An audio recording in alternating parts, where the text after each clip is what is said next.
मुल्क भर में पूरे अकीदत और एहतराम के साथ शब बरात मनाई जा रही है। फर्जंदान तौहीद मसाजिद में खुसूसी इबादत का अहतमाम कर रहे हैं।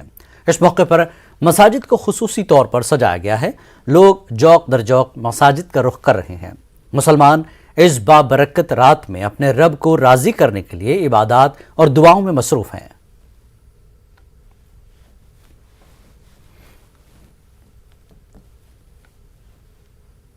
जयपुर में फर्जंदान तौहीद शब बरात के मौके पर खुसूसी इबादत का अहतमाम कर रहे हैं।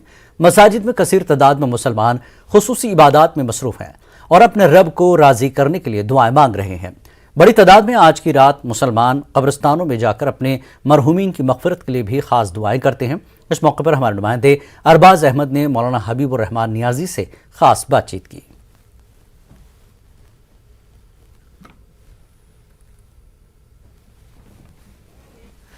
शब बारात, जिसे हिसाब किताब की रात भी कहा जाता है, बहुत ही ख़ास होती है। पूरी रात इबादत की जाती है। मौलाना हबीबुर रहमान नियाज़ी साहब हमारे साथ में मौजूद हैं। उनसे जानने की कोशिश करेंगे कि शब बारात किस तरह से मनाई जा रही है, रात भर क्या किया जाना चाहिए, क्या जो दीनी एतबार से इस मामले में हमें जानकारी मिलती है। सर, बहुत बहुत इस्तकबाल है आपका।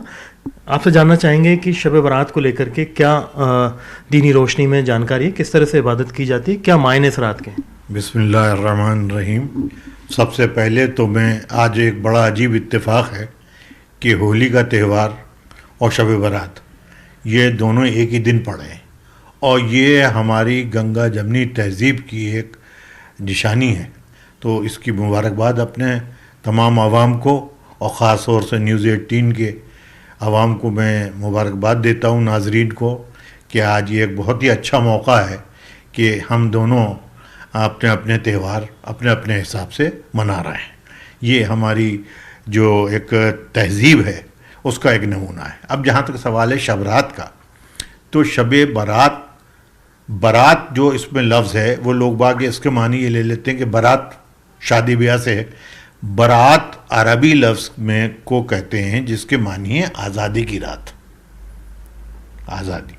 इसमें अल्लाह ताला ने ये फरमाया है कि जो बंदा ज़्यादा से ज़्यादा इबादत करेगा और मेरी खुशनुदी हासिल करना चाहेगा, मैं उसको उसके हिसाब से ही दूंगा। तो ज़्यादा से ज़्यादा इस रात की फजीलत जो है वो ये है कि आप अल्लाह की इबादत कीजिए।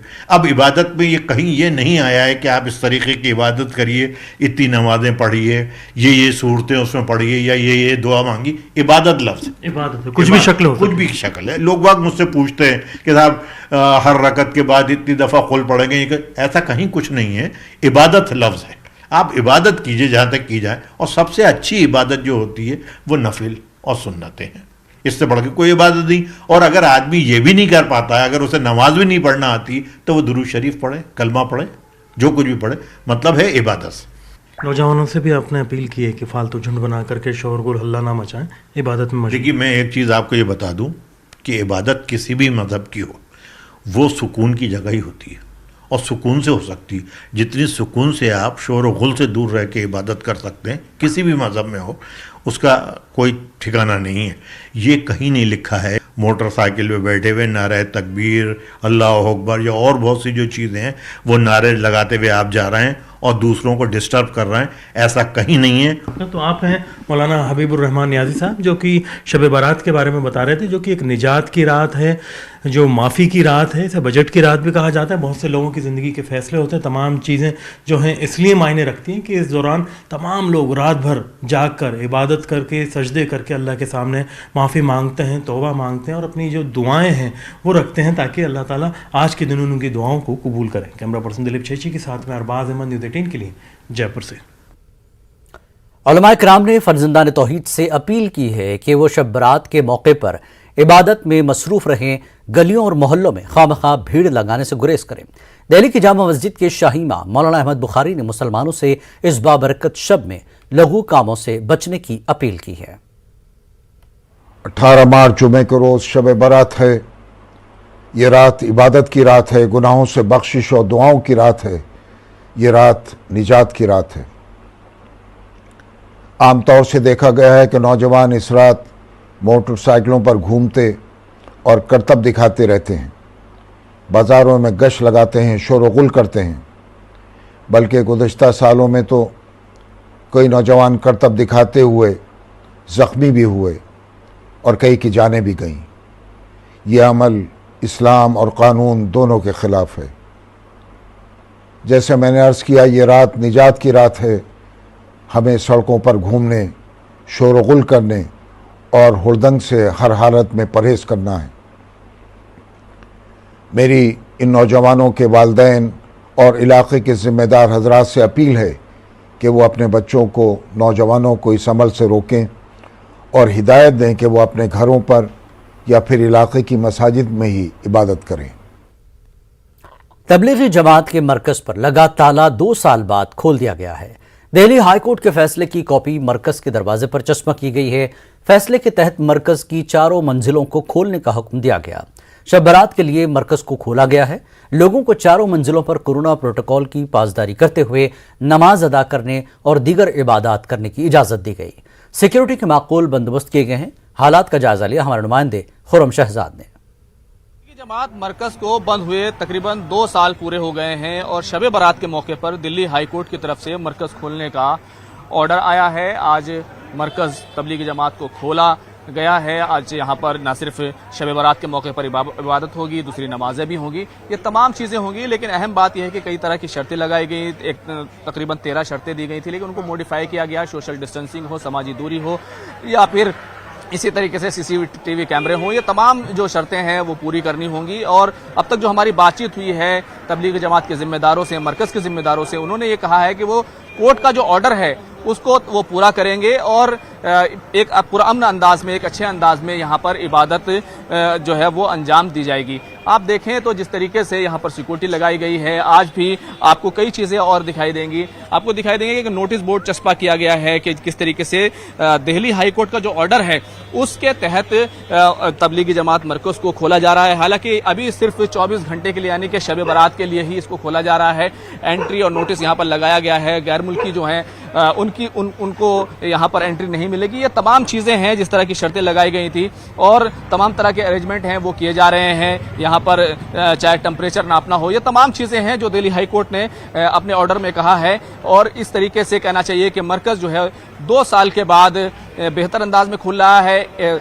तकरीबन 4 फ्लोर हैं, यानी कि 1 फ्लोर और प्लस 3 फ्लोर, 4 फ्लोर खोले जा रहे हैं। हालांकि ऐसा पिछले साल भी हुआ था, लेकिन 50 लोगों को इजाजत दी गई थी, लेकिन उसके बाद से लगातार मरकज बंद था। सिर्फ अंदर के लोग ही यहाँ पर नमाज अदा कर पा रहे थे। लेकिन अब जो हो रहा है वो 4 फ्लोर खुल रहे हैं और 4 फ्लोर पर लोग अपनी इबादत यहाँ पर कर पाएंगे। अभी 24 घंटे के लिए है, रमजान के लिए अलग से इस मामले में फिर से समाअत होनी है। लेकिन लोग यहाँ पर यह सवाल जरूर उठा रहे हैं, जब तमाम इबादत गाहें खुल चुकी हैं तो आखिर मरकज पूरे तरीके से क्यों नहीं खोला जा रहा है।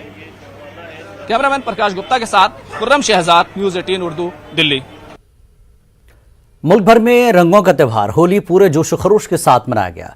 मरकजी वजीर अक़लियती उमूर मुख्तार अब्बास नकवी ने दिल्ली में अपनी रिहाइशगाह पर होली मनाई। उन्होंने रंग लगाए, गुलाल उड़ाए और ढोल भी बजाया। मुख्तार अब्बास नकवी ने इस मौके पर कहा कि हिंदुस्तान कसरत में वहदत की मिसाल है। मुख्तार अब्बास नकवी आज होली मना रहे हैं, जश्न में डूबे हुए हैं। आप पूरा नज़ारा आप देख सकते हैं। सर, आज खुशी का मौका है, शब बारात भी है, होली भी है, दोनों त्यौहार साथ साथ हैं। देखिए, हमारा देश जो है अनेकता में एकता का देश है। हम इसीलिए कहते हैं एक भारत श्रेष्ठ भारत। हमारी जो संस्कृति है, हमारा जो संस्कार है, दुनिया का कोई भी धर्म होगा वो हमारे भारत में है। किसी भी धर्म के जो त्यौहार हैं वो हमारे भारत में मनाए जाते हैं और इसीलिए कहते हैं कि यूनिटी इन डाइवर्सिटी, अनेकता में एकता। होली भी इसी त्यौहार का एक हिस्सा है और 2 वर्षों के पेंडेमिक के पीरियड के बाद आज देश जो है होली की जश्न में डूबा हुआ है। और हमारी तो यही दुआ है कि इस पेंडेमिक से सब लोग, देश जिस तरह से बाहर निकला है, आगे भी सभी की सेहत सलामती सुरक्षित हो। भारतीय जनता पार्टी के लिए होली काफ़ी खूबसूरत है। जहाँ जहाँ चुनाव हुए, भारतीय जनता पार्टी को ज़्यादा राज्यों में चुनाव जीत मिली है। नरेंद्र मोदी जी का नेतृत्व एक ऐसा नेतृत्व है जो समावेशी सोच का है, सर्वस्पर्शी सशक्तिकरण के लिए काम करते हैं और इसीलिए हम एक भारत श्रेष्ठ भारत की जिस ताकत को आगे बढ़ा रहे हैं वो प्रधानमंत्री मोदी जी के नेतृत्व का एक बहुत बड़ा कारण है। और जहाँ पर हम एक 4 राज्यों में चुनाव जीते हैं, वहीं आने वाले दिनों में भी चुनाव जीतेंगे। सर, आज होली है और साथ में शब बारात भी है, यानी कि जो त्यौहार की जो खुशी है वो दोगुनी हो रही है। हमने कहा हमारा देश अनेकता में एकता का देश है। दुनिया का कोई धर्म ऐसा नहीं है जिसके धर्म के मानने वाले यहाँ ना हो और त्यौहार यहाँ ना होते हों। शुक्रिया। तो ये थे नकवी जी जो जश्न मना रहे हैं और एकता में अनेकता की जो मिसाल है वो यहाँ देखने को मिल रही है। कैमरामैन प्रकाश गुप्ता के साथ खुर्रम शहजाद, न्यूज़ 18 दिल्ली। मध्य प्रदेश में रंगों, उमंगों और मोहब्बतों का त्यौहार होली रिवायती अंदाज में जोश खरूश के साथ मनाया गया। 2 साल के बाद यह पहला ऐसा मौका था जब किसी त्यौहार को बगैर किसी सरकारी पाबंदी के लोगों ने रिवायती अंदाज में मनाया। शहरों, गांव, चौपालों के साथ सीएम हाउस तक में होली की खास महफिल का इनेकाद किया गया। हालांकि हुकूमत की जानिब से राजधानी भोपाल के सभी वार्डों में नगर निगम के जरिए पानी मुहैया कराने की यकीन दहानी कराई गई थी, लेकिन कई जगह पर पानी की किल्लत के सबब लोग सड़कों पर एहतजाज करते नजर आए। वहीं दूसरी कुछ मकामात पर ऐसे नज़ारे भी देखने को मिले जब होली खेलने वालों को पानी की कमी महसूस हुई तो मुस्लिम समाज के लोगों ने आगे बढ़कर पानी मुहैया कराया। होली, जुमा और शब बारात का मौका होने के सबब शहर में सिक्योरिटी का खास एहतमाम किया गया था। इस मौके पर हमारे नुमाइंदे मेहताब आलम ने समाजी तंजीमों के कारकुनान से खास बातचीत की है।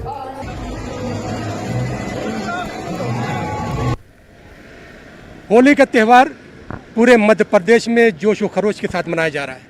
रंगों का, उमंगों का, मोहब्बतों का त्यौहार। और ये त्यौहार यूँ तो हर साल आता है, लेकिन कोरोना के कहर की बात करें तो 2 साल में इसका रंग फीका पड़ गया था। हमारे साथ कुछ लोग मौजूद हैं वो जिस पर हम भोपाल की तहजीब और होली के हवाले से बात करेंगे कि 2 साल बाद किसी पाबंदी के बिना होली मनाई, कैसा मजा है? सर क्या है, 2 साल से कोरोना काल में लोग घरों से बाहर नहीं निकल रहे थे, मगर इस साल का जो माहौल रहा, सब तरफ बढ़िया, सब अपने घरों से लोग निकले, सारी चीज़ें। और गंगा जमनी तहजीब भी देखने को मिली कई जगह। मतलब हिंदू मुसलमान मिलके सभी साथियों ने और हमारे सभी साथी सब ने मिलके होली का त्यौहार बहुत अच्छे से मनाया।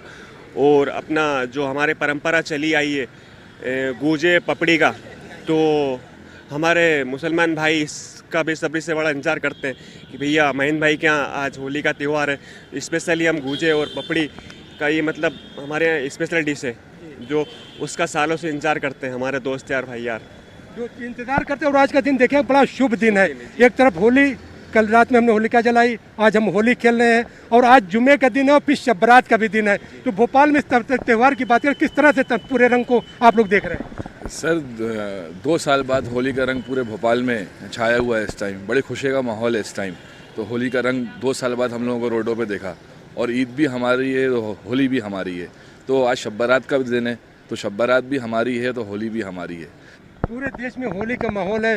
राजधानी भोपाल की बात करें तो हम देखें कि जो सुरक्षा कमेटी ने जो मीटिंग की थी उसका एक बड़ा अच्छा मैसेज गया कि जो भाई लोगों ने जो है जुलूस भी निकाल लिया, नमाज जुमा भी हो गई, रात में लोग इबादत भी करेंगे। लेकिन नगर निगम ने जो दावे किए थे, कई जगह से शिकायतें, कोई वीडियो हमारे पास है कि लोगों को जो है पानी की कमी रही और लोग जो इंतज़ार करते रहे, टैंकर तक नहीं आए। देखिए, एक तरफ तो शिवराज जी कहते हैं कि भरपूर सभी इंतज़ाम त्यौहारों पर किए जाएंगे, लेकिन अक्सर त्यौहारों के अंदर जहाँ पर होली का आज दिन था, कई जगह पानी की व्यवस्था नगर निगम द्वारा नहीं की गई। ये बहुत ही निंदनीय की बात है, क्योंकि होली आज 2-3 साल के बाद एक खुशमिजाज माहौल के अंदर, रंगों के अंदर मनाई गई है और पानी की व्यवस्था सरकार नहीं करे तो ये सबसे बड़ी सरकार की नाकामियाँ हैं। भोपाल गंगा जमनी तहजीब का शहर है और जहाँ पानी की कमी हुई वहाँ मुस्लिम भाइयों ने उनको अपने घरों से पानी देने का काम किया। तो ये नगर निगम और शहर की तमाम लोगों की तरफ से नगर निगम का और सरकार की पूरा फेलियर है, क्योंकि व्यवस्था सरकार की होती है। तो ये एक सरकार को इस बात का सोचना चाहिए कि त्यौहार बड़े दिन के बाद मना था, तो आया है और इस खुशमिजाज माहौल के अंदर शहर में मनाया जा रहा है, तो उसकी व्यवस्था सही तरीके से करना चाहिए। व्यवस्थाएं लोगों ने की, खुद से की, लोगों ने रंगों का मज़ा भी लिया। तो मैं कहूँ कि सभ्यता का विकार होली है, धर्म का एतबार होली है, नफ़रतें सारी जला दी होली में, अब जो कुछ बचा है प्यार होली है। यकीनन मोहब्बतों का, रंगों का ये त्यौहार है। और आप इस बात को देखिए कि जब हम भोपाल की बात करते हैं तो भोपाल वो शहर है जहाँ नवाब की नगरी कहलाई जाती है। भोपाल में तो होली के दिन होली खेली जाती है, लेकिन भोपाल से जुड़ा हुआ जो दूसरा ज़िला है, अगर हम सीहोर की बात करें, वहाँ पर कल होली होगी, क्योंकि नवाबों की तहजीब रही है। एक दिन होली वो भोपाल में खेलते थे और अगले दिन सीहोर में खेलते थे। कैमरामैन संजय नामदेव के साथ मेहताब आलम, न्यूज़ 18 उर्दू, भोपाल। वक्त एक ब्रेक के बाद होली की खबरें जारी रहेंगी।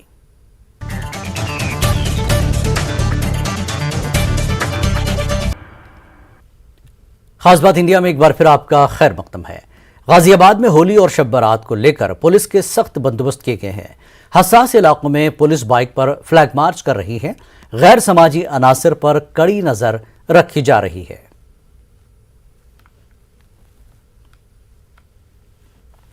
देखिए, चूंकि दोनों समुदायों के त्यौहार हैं आज, तो एक पुलिस के लिए विशेष महत्वपूर्ण एक अवसर हो जाता है। तो उसको दृष्टिगत रखते हुए हमने मूवमेंट बढ़ाया है, जो भी एरियाज़ हैं, जो भी मेरे दोनों थानों एरिया में। और उसी के क्रम में कल हमने पैदल मार्च भी निकाला था और आज एक बाइक पे एक हम गश्त कर रहे हैं। तो जहाँ तक, और इसके पूरे बीच में लोगों से बातचीत भी कर रहे हैं, कल भी करी थी, आज भी हुई है। और उसमें यही उनको कहा जा रहा है कि जो भी अपने अपने पर्व हैं अपने खुशियों के साथ और कंट्रोल में रहकर मनाएं, ताकि कोई ऐसी स्थिति उत्पन्न ना हो कि जिससे कोई विवाद पैदा हो या अननेसेसरली जो है त्योहारों में एक बाधा बने। और जहाँ तक बाइक की बात है, तो उद्देश्य हमारा यही था कि बाइक पर चूँकि विजिबिलिटी ज़्यादा रहती है पुलिस की, तो और दूसरा एक्सेस भी ज़्यादा रहती है कि ऐसे एरियाज़ जहाँ पे हम गाड़ी वगैरह लेकर नहीं जा सकते हैं, वहाँ पे भी आज हमने बाइक से घूमा है, ताकि लोगों में ये एक मैसेज जाए कि पुलिस जो है वो घूम रही है, उपस्थित है, मौजूद है। और एक आत्मविश्वास की भावना जो है लोगों में, कुछ भी अप्रिय होता है, कोई भी विवाद होता है, तो पुलिस तुरंत मौके पे आएगी। तो ये एक भावना पैदा करने के लिए सारी कवायद की जा रही है।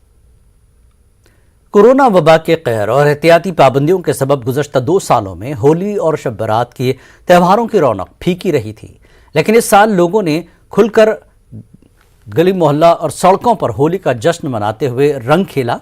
मेरठ में खास तौर पर बीजेपी कारकुनान ने यूपी असेंबली इंतखाबात में पार्टी की शानदार जीत की खुशी को भी होली के मौके पर रंग खेलकर और गुलाल लगाकर जाहिर किया। वहीं होली के जश्न में रंग खेलने का सिलसिला 2 बजे तक खत्म हो जाने के बाद शहर की शाही जामा मस्जिद के अलावा मिली जुली आबादी वाले इलाकों की मसाजिद में जुमे की नमाज अदा की गई।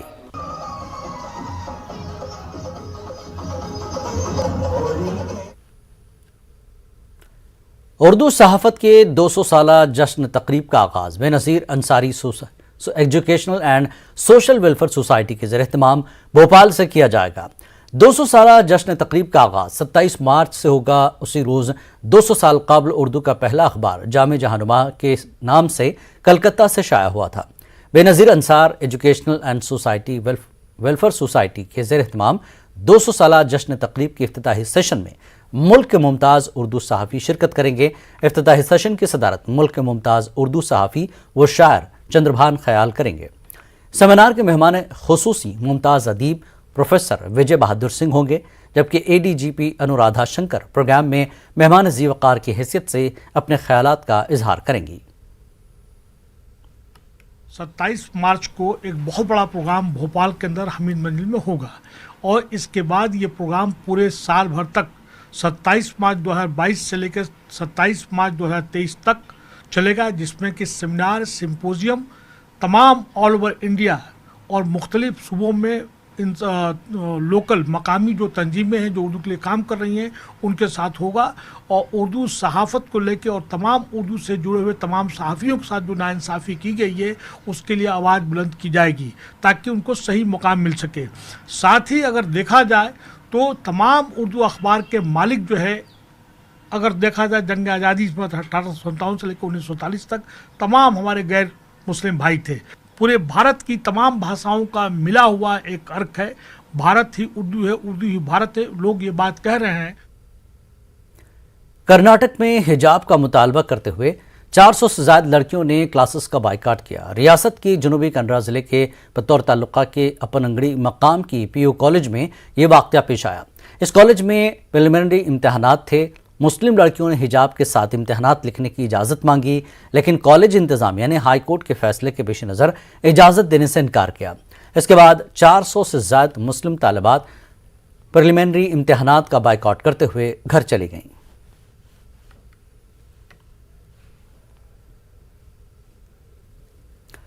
हाल ही में कर्नाटक असेंबली में पेश किए गए सालाना बजट में अक़लियती महकमे के फंड्स में 154 करोड़ 85 लाख रुपए का इजाफा हुआ है। बेंगलुरु में अक़लियती कमीशन के चेयरमैन अब्दुल अजीम ने कहा कि हुकूमत ने अक़लियती तबके के साथ भी इंसाफ किया है। दूसरी जानिब कांग्रेस लीडर BS रफ़ीउल्लाह ने कहा कि अक़लियती कमीशन को बजट में सिर्फ 1 लाख रुपए दिए गए हैं। उन्होंने कहा कि अक़लियती महकमे के बजट में मामूली इजाफे से अक़लियतों को किसी भी तरह की राहत नहीं मिली है। मैं भी कहा था कि 3000 की मांग हमने की है, मगर अलग अलग वजूहात की वजह से हमारे एक्सपेक्टेशन के बराबर नहीं मिला, फिर भी जो भी मिला है उसमें थोड़ी इंसाफ तो माइनॉरिटीज़ के साथ किए हैं, ये मैं आपको आगाह करना चाहता हूं। देखिए, इस बार का बजट का टोटल एलोकेशन 2,50,03,160 करोड़ का बजट है, टोटल बजट। और जहां तक के माइनॉरिटीज का सवाल है,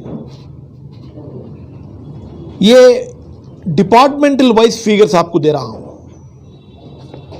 लास्ट ईयर का बजट था हमारा 1,240 पर 6.84 करोड़ का। इस बार का बजट जो है 1,401.69 करोड़ का बजट दिया गया है। लास्ट ईयर के बजट को अगर कंपेयर करके देखेंगे तो 154.85 करोड़ का इजाफा हुआ है। माइनॉरिटी कमीशन एक मेजर बोर्ड है, एक कमीशन है, इसके लिए 1 लाख रुपए क्या ये भीख दे रहे या उसको ख़त्म करना चाहते हैं, कुछ समझ में नहीं आता। माइनॉरिटी कमीशन में उस वक्त 10 करोड़ रुपए ऐसा इसका बजट था, आज 1 लाख रुपए बजट, तो कितने साइफर इसमें निकल गए आप लोग ये इसमें देखे होंगे। तो ये बजट क्या कहेंगे माइनॉरिटीज़ के लिए, माइनॉरिटीज़ को ख़त्म करने का बजट मैं समझता हूँ। खास बात इंडिया में फिलहाल इतना ही। आदाब।